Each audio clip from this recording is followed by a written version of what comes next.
Alright, welcome back to the Crabby Dice. Today we're going to be taking a look at Brussels 1893. So what are we going to be doing in this worker placement game? So this is a Euro game. The theme is we're going to try to be architects and try to create our masterpiece, so on and so on. But we're trying to just get the most victory points to win the game. Alright, so this is going to be the rules and setup video breakdown. Click the link below if you want to see my review and playthrough video. And 3 things before we start. Like usual, please like, subscribe, and comment on my YouTube channel. That would be great. Let's go. Alright, let's tackle the setup first. So there's quite a bit to cover. So on the left hand side here you have your Brussels board. We'll get to that in a little bit. And on the right hand side there's the Art Nouveau board. Alright, this is made up of 6 different slabs of cardboard. The top 5 are going to be the worker placement area that you see here. You can jumble them up and put them in any order you want. And the bottom part's always going to be the bonus board. Alright, now keep in mind when placing these out, one side is not going to have a little yellow icon in the top left. That's for the basic game. If you want to play a more advanced game, just flip them all over with a little yellow icon. Alright, next you're going to keep the bracket on the side of the board. The first player is going to end up putting that in. You're going to have your bonus deck of cards. Give it a good shuffle and put out the first 5 in the display. Next, let's tackle our works of art here. There's 2 different kinds. Alright, you have all the different colors. Alright, with the black icon on the back here, shuffle them all together and make a couple of stacks that everyone can draw from. And on another stack, you're going to have all the black ones. Alright, these are sort of double-sided. You don't need to shuffle them. It doesn't really matter what icon is showing on them. Alright, now for the Brussels board, a couple of things. You're going to have your stock market cards over here. Give it a good shuffle. Flip over the top one. Alright, you're going to have your compass. Again, shuffle all the tokens. Put them in any order you want. Make sure the 2 needles are pointing to the 2 top ones. Your workshop board, just put the token right in the middle. The orientation does not matter. For the people cards, give it a shuffle. Put out your first 4. Alright, on the side of the board, you're going to have all your building material, your money. And the other things left on the main board are the player pieces. Alright, so you're going to have one of your discs on the 0 space of the point track. So there's the point track going around the board. Alright, you're going to have 2 people inside the courthouse here, and you have 2 other discs on both of these coat of arms. All right, you're gonna have one on the top right and one on the top left. All right, so for the player pieces or player area, you're each gonna get an architect board with 6 of these architect pieces covering up your building, a disc on the space 3 of the architect board. You're gonna figure out who first player is and give them the mannequin token. Each player is gonna start with 5 workers, one of these $5 people cards, 1 random works of art from the draw deck. And now the first player is going to start with $5, second player 6, next after that 7, so on and so on until everyone has their money. Alright, so that's pretty much the setup to the game. Let's go to the rules. Alright, welcome to the rules breakdown here for Brussels 1893. So at its core, this is just a worker placement game, very similar to other style of these type of games you've played in the past. Alright, but there are some really interesting mechanisms also thrown into the mix.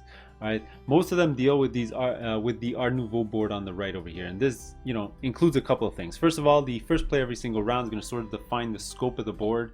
Also, we are sort of doing a bidding thing as well, because after you've done all your actions, you're going to sort of, whoever place the most money on the board are going to get the bonus actions at the bottom over here. We are architects, so we're trying to collect materials to then build from our buildings to put them on the Art Nouveau board so that we can get some secondary / kickback actions, which is really cool, and so on and so on. So a lot of things going on. This, you know, rules video might take a little bit of time.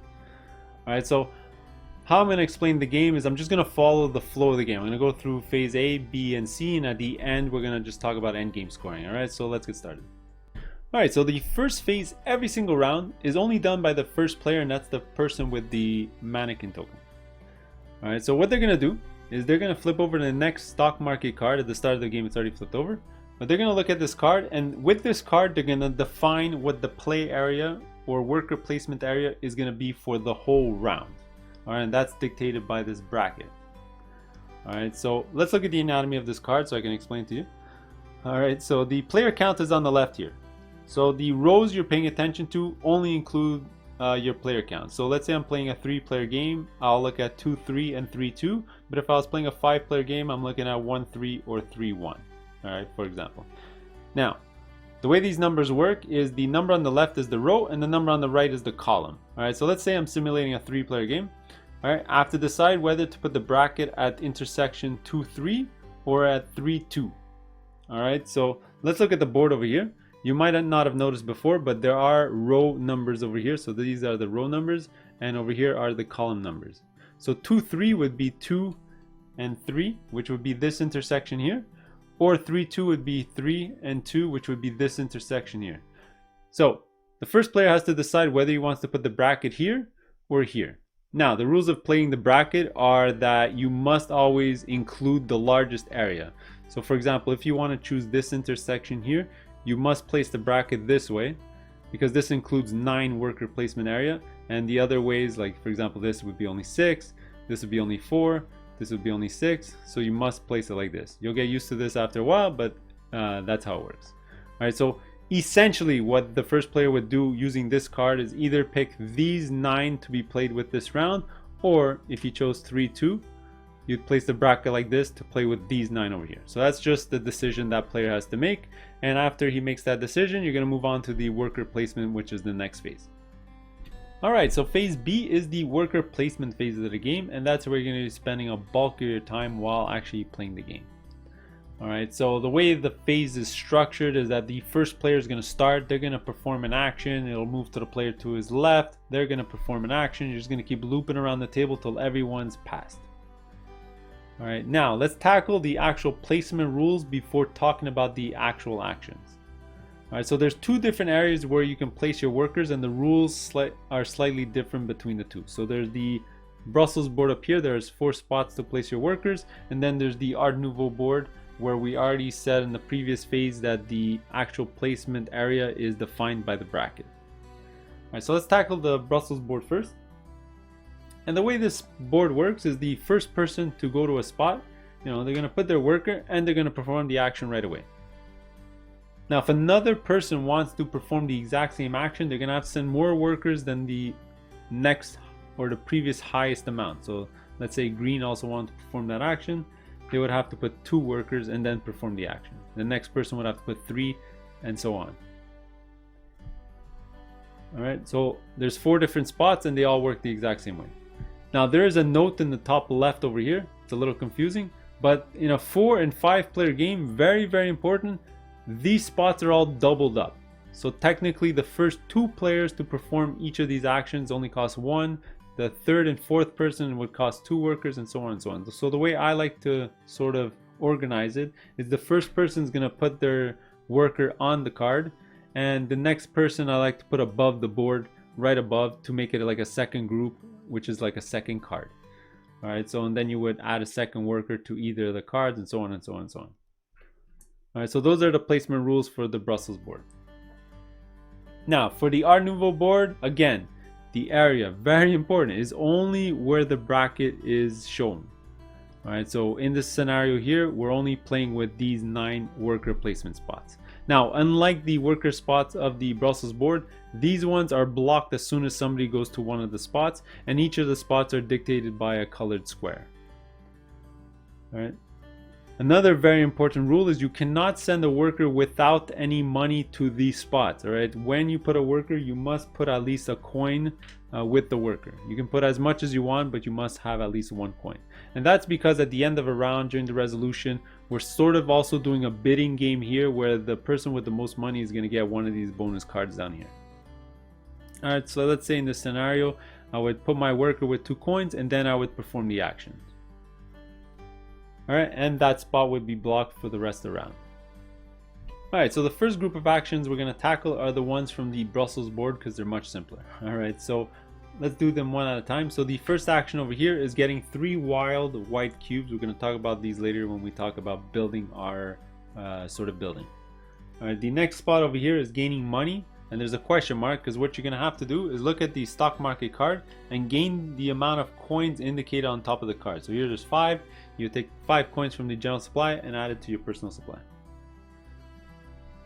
Alright. The next spot here is sort of a wild action. You can perform any of the actions that are on the Art Nouveau board. Alright, so this is a way of getting around if the actions that you want were taken, you can actually do this action to still perform that action. Just keep in mind that you're not participating in the sort of bidding at the end of the round when doing this action. Alright, and the last spot here is activating your people in your tableau. Now we're going to be collecting these character cards throughout the game, and you can tap them during a round to gain the benefit dictated on the bottom of the card. So this one, for example, is the one we start with. You're going to gain 5 coins. Now the amount of characters you can tap when performing that action is indicated by the track on the right over here. So if you made your way up to 3, for example, when performing that action you can tap 3 characters at the same time and get all the benefits from those 3 characters. If you had more than 3 characters, well, you can still only tap 3. Alright, now these characters don't untap during the round. It's at the sort of maintenance phase where we're all going to untap them and you can use them in the following round. Alright, next we're going to tackle all the 5 different actions from the Art Nouveau board one at a time. We're going to start with the simplest and work our way down to the most complex. Alright, so the simplest action is getting cubes, so that's going to be the lumber dude here, the brown spaces, and you're going to see the cube with the 2 in between. Alright, so for that, what you're going to do is take any 2 cubes except for white from the general supply and add them to your personal supply. If there are no cubes in the general supply, well then you just don't get any cubes. Alright, the next action spots are the pink ones called the workshop actions. Alright, these allow you to draw more works of art tiles from the general supply to add them to your personal supply. Now, the amount of tiles you're going to draw is equal to 1 plus as many of these exhibition tiles you collected during the round. We'll talk about this during the resolution phase. Alright, so let's just say I had one of these and I would perform that action, then I would draw 2 tiles from the stack over here. Now, no matter how many tiles you draw, you're always just going to keep 1 and add this to your personal supply in front of you. The other one, what I like to do is create a discard stack, which will be reshuffled and added to create a new draw stack when the draw stack runs out. Alright, next is the sale action, which is the yellow spaces on the main board over here. And that deals with your works of art that you've been collecting during the game. And we're going to be looking at the workshop board over here. Alright, so the first thing you're going to do before even deciding which one you want to sell is you get to move this marker around the board equal to the amount of tokens that you currently have. So if you have 2 tokens, you can move this indicator 2 times. Now each square you move up, down, left, or right is 1 movement point. So for example, if I had 2, I would get to move this twice. So maybe I would move it to the right once and down once. Alright, and that would be the sort of the movement for 2 sort of tiles that I have. You don't have to move it, but it would always be a good idea. Now the second rule is that you can't sell an item because you're sort of displaying them in a window of a color of the item that's already in the display up here. So in this example here, if these were my 2 tiles, I would only be able to sell my blue one and not my green one because green is already in the display. Alright, when you decide which one you want to sell, you get to pick which of these 2 stacks you want to cover up that tile with. Alright, so for example, let's say I want to cover up the green, so maybe next turn I can sell my green. I can put my blue here, and then what I get for selling my blue is you're going to look at the indicator. Alright, you're going to look at the intersection of the blue color, and you're going to gain the amount of victory points indicated on the top and the amount of money indicated on the left. So in this example here, I would gain 4 victory points, which I would gain on the track. And I would get 4 coins that I would take from the general supply and put into my personal supply. Alright, next is the Royal Theater action, which are the blue spaces. And for that, we're going to be looking at the bottom left, and this is where we're going to be collecting character cards. Alright, so now, you can take any card you want from the display. You're going to take 1 card, and the cost of the card is indicated below the card. Alright, so this card is free, whereas this card would cost you 3 coins to the general supply. Alright, after you take your card, what I like to do is fill up the display right away. So you're just going to shift everything to the right and you're going to flip over the next card in the 3 spot. Alright, now when you take a card, very important, the first thing you're going to do is activate that card right away. You get to activate it. Alright, so you're going to look at the ability and you're just going to perform the ability. Alright, after performing the ability, you have 2 choices. You're either going to discard this card back to the game box, or you're going to keep this card in front of you, rotated 90 degrees, saying that you've already activated this round. Now the reason why you might want to not keep the character card in front of you is at the end of the game you need to pay all the characters you have in front of you. So on the left hand side here, you're gonna have a cost. You're gonna add up all that cost at the end of the game, and you're gonna have to pay all your characters, and for each character you can't pay, you're gonna suffer a penalty. Alright, so you sort of have to decide whether you want to keep the character for the whole game or activate it only once. Now these character cards, they range in powers. They're all pretty simple. Most of them deal with going up tracks. You're going to be going up these 2 tracks, your artifact track. You're going to be gaining workers from the courthouse. You're going to be gaining money, gaining points, or gaining cubes and converting cubes. And that's pretty much the whole gamut of all the characters you're going to be getting. Alright, the last and most complex action is the green construction action from the Nouveau board. Alright, for that, you're basically trying to build the building on your own personal board here. Alright, so this is the most complex action. Let's go through it step by step. Alright, so the first thing you're going to do is figure out how much material you have to pay, and that's by looking at the requirements out here on the left. Alright, so if you want to build one of these bottom 2, it's going to cost you 2 construction points, whereas if you want to take one of these top 2, it's going to cost you 4 construction points. Now, what are construction points? That's where you're going to look at the compass over here in the middle. Alright, so each compass sort of needle head over here is pointing towards 1 construction point requirement. Alright, so if you are building one of the bottom 2 on your player board here, alright, that's a 2 construction points. That means you basically have to pay 1 of each. Alright, so you're going to need 1 of these cubes, and you're going to have to pay this many coins.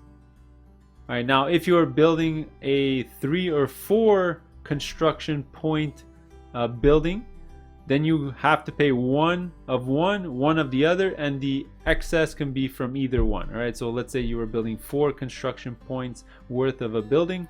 Alright, you can take 3 from one and 1 from the other, or 2 and 2, for example. Alright, the only extra rule from this compass is if it's ever one of its sort of heads here are pointing to the nothing, all the construction points must be from the other one here. So in this case, I would have to pay all in coins. Alright, now special rules. Why are we collecting these white jokers during the game? Well, you can discard one of these cubes to satisfy 1 construction point. Alright, so if you had 2 cubes, you can technically give up 2 to satisfy the 2 construction cube requirements from the first level buildings. Alright, after paying the requirement, alright, so that's step 1. You're going to gain points if you didn't use any white cubes. So if you didn't use any white cubes, you're going to gain 5 points on the point track. Alright. Step 3 is you're going to move one of the compass heads 1 space clockwise. Alright, now the only rule here is the 2 compass arms can never be in the same location. So the first one to move it would have to move this one forward 1, but then the next person to sort of do this action could either move this one up 1 or move this one down again. Alright. And the 4th step is you're actually going to take the building that you built, and you're going to add it to the Art Nouveau board. Alright, and the reason you're doing that is in the future, when somebody's doing the action where your building is, you're sort of going to get a kickback action and a bonus. Now, the rules for placement on this board is you can basically place it anywhere except where a building already is or where a worker already is. Alright, so in this example here, I wouldn't be able to place my building here because workers are there, but I would be able to place it here, for example, for whatever reason, if I wanted to. Alright, so now let's talk about these kickback actions. So this happens when you have buildings on the board and an opponent uses that worker spot. So let's say green came here and performed this action, then red would get sort of a secondary / kickback action after green has performed his action. Alright, because there's 5 different actions on this board, there's 5 different kickback actions possible. Alright, they're all indicated on your player board right over here. Alright, so for cubes, alright, in this scenario here, basically that player would also get a cube, 1 cube of their choice. So green would get 2 and red would get 1. Alright, so for the theta action, alright, you're going to look at this board and you get to activate one of your characters that's not already been activated that round, so 90 degrees, and get the ability. Alright, for the construction, alright, you're going to gain points equal to the amount of buildings you currently have built out in the Art Nouveau board. So in this case here, I would just get 1 point and add it to my point track. Alright, there's the sale action, which is the yellow space here. And for this one, you're going to get points equal to the amount of works that I currently have in my display. All right, so if I have 4 different works, I'm going to get 4 points. And lastly is the gathering of works, which is the pink spaces. So for this one, that's where the black tiles come into play. You're just going to get the top black tile and add it to your personal supply. So those are the 5 different kickback actions you'll get in the game. Alright, and finally we're going to talk about passing. So when you pass, even if you have workers in your supply, you're basically out for the round. You can't perform actions and you're going to wait for everyone else to pass. Alright, now a couple of things. The first person to pass is going to take the top exhibition tile here, and that's how you gain these during the game. Alright, and they're going to make 1 coin plus the amount of coins equal to the amount of different colored works they have in front of them. All right, so let's say I had 3 different colored works and I was the first one to pass. I will get 3 plus 1 coin, so 4 coins in total, plus the top exhibition tile that I'll put down in my display. All right, after the first person has passed, each other person that passes, all they're going to get is coins equal to the unique color of goods in front of them or works in front of them. Alright, and finally, when everyone's passed, you're going to move on to phase C, which is the resolution phase. Now all the steps are indicated on your player board over here. You're going to go through the 5 steps indicated here. Alright, so the first thing is checking who's going to gain the bonus cards by checking all the sort of bids / auctions on all the columns. Alright, so the way this works, pretty simple, is you're going to check for each column for these cards. Whoever has the most money assigned to their workers is going to get the bonus. So let's look at some examples here. So red, for example, has a total of 3 coins, green has a total of 1, so red will gain this card. All right, and the next one here, yellow actually has 2 coins and red has 2 coins, so it's a tie. So on a tie, what's going to happen is you're both going to gain the benefit of the card, but I'm going to talk about that in step 3. For right now, just put it on the side. On the last scenario over here, green has 1, everyone else has 0, so green will get this card. Alright, the second thing you're going to do is for all the cards that you've gathered, you're going to look at the little mannequin tokens on top, you're going to total them all together, and whoever has the most is going to be the new first player for the following turn. Just as an added note, the person who gained the exhibition tile will also gain the +2, only for that round.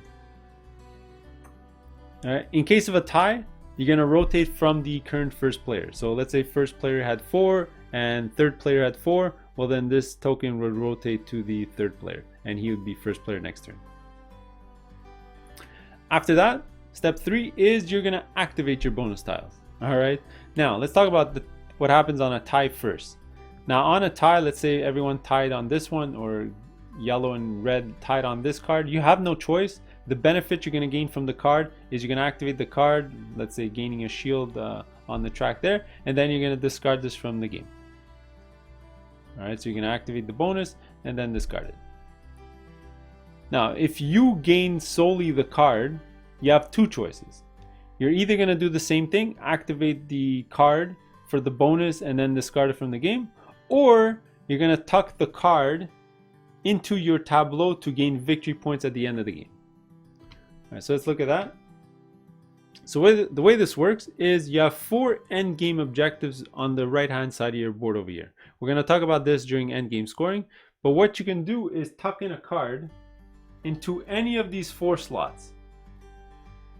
And basically what this signifies is that at the end of the game, this objective is going to give you the amount of victory points that are all below it or on the right hand side of the sort of tableau over here. So for right now, if I was scoring this at the end of the game, each time I satisfy this, I'm going to get 2 points.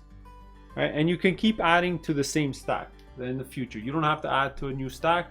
You can just keep tucking it onto the same stack if you like to score more points at the end of the game for that objective.